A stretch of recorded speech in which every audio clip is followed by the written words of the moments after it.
Hello students, welcome in the next lecture of geography. Today we will discuss about size of India. In my first lecture, we have discussed about the location of India. Now we are going to discuss about its size.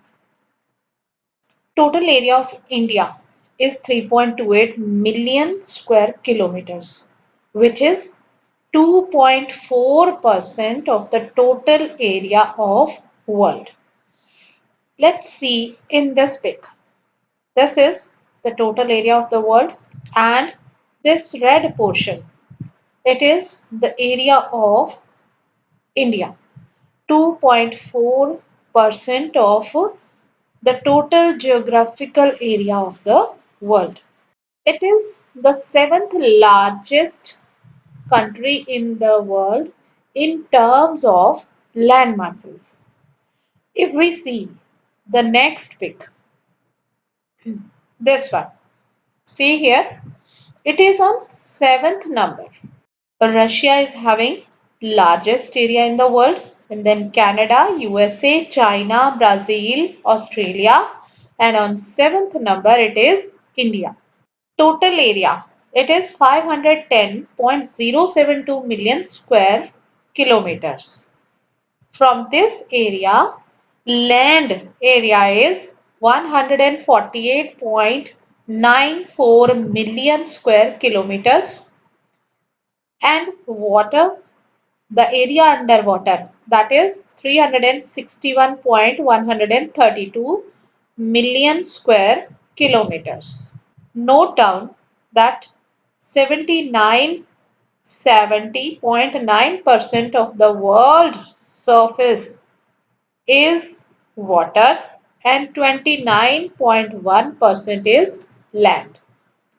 In the northwest, north and northeast of India, there are young fold mountains bound it. Here we are talking about Himalayas. South of about 22 degree north latitude, India narrows and finally extends toward the Indian Ocean.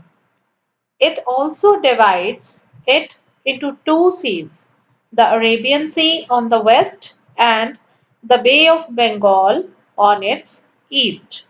Here it is a geographical map of India. Let's discuss about it. The size of India has endured her with great physical diversity. Physical diversity means different types of physical features are found in India. If you see here in this map, we are having great Himalayas here and desert in this part in Rajasthan. Here we are having very fertile plains, Gangetic plains, and here it is Deccan Plateau. Many rivers are found here. These are Western Ghats, Eastern Ghats.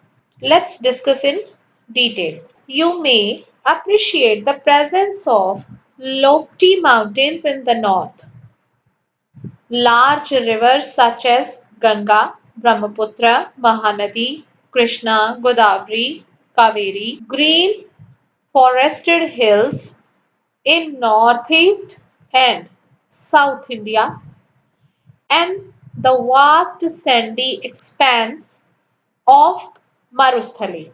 It means desert in Rajasthan.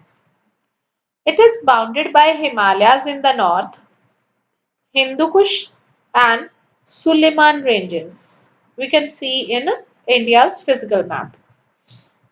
In the northwest, Purvanchal Hills in northeast, and by the large expanse of the Indian Ocean in the south, it forms a great geographical entity known as the Indian subcontinent.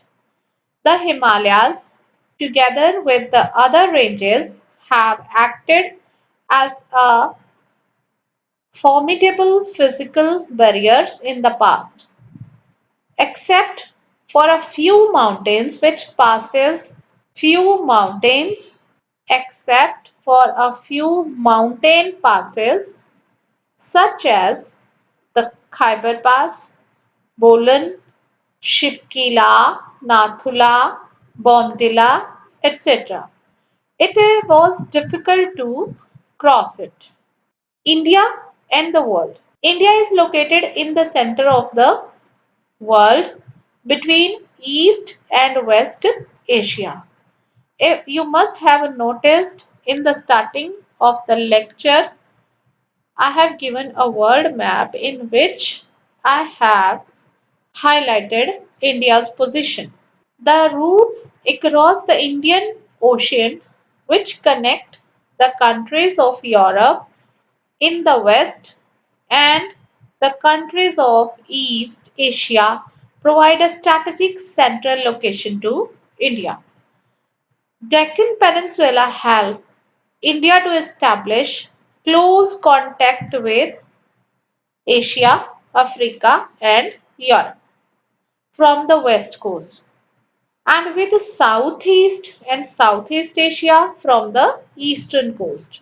The ocean which is south of India, given the name of Indian Ocean, as no other country has a long coastline on Indian Ocean as India has. Here you can see India on international highway of trade and commerce. This is the location of India. India has very long coastline and it is very beneficial for it. The land route of India are much older than sea routes. Various passes across the mountains in the India in the north have provided passage to the ancient travelers as ocean limited such interaction for the long time.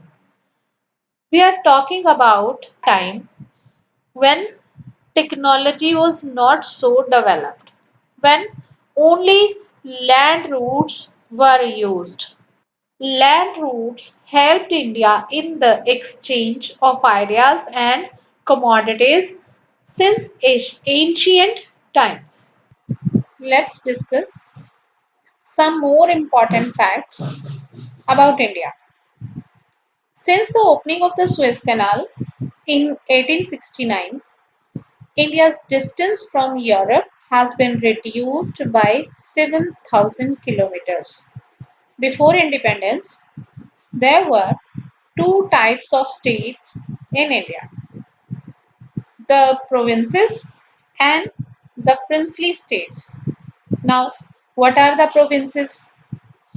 Provinces were ruled directly by British officials who were appointed by the viceroys, and princely states were ruled by local hereditary rulers who acknowledged sovereignty in return for local autonomy.